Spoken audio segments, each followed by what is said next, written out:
the judgment data has paid a sum of Uganda shillings 3 million shillings as cost the beliefs who arrested him, and they have settled together. I hereby accept the memorandum of understanding signed by the parties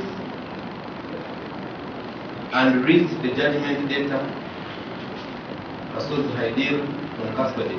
Omuntu bw'agwanga mu buzibu otambulanga nnyo naye kubanga ensi yayogedde bingi nga mwabiwulidde naye mu mbeera gy'alimu abadde yeetaaga okugumya n'okwongera okulambika kikyalina okukola wakati mu mbeera y'okunda kuba bino bwe bigwawo ate tebikuleka kye kimu.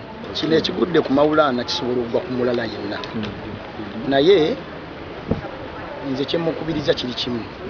Obusiraamu butukubiriza okulabirira abaana biraddala ku mukyala n'abaana okubalabirira nga bw'ateereddwa Allah nga bakkiriza abaana abalabirire baba bali tabalabirira naye ate omukyala obuvunaanyizibwa talina kubulikira musajja yekka kubanga obufumbo omusiraamu bukolebwa abantu bameka babiri. Omukyala ateekwa ayambeko ne Maulana ayambeko babeere wamu buli mbeera obumu muvaamu eddoboozi mubaako kimusobola okukola. Download the app on App Store or Google Play Store now. Vision Digital Experience, the future of media.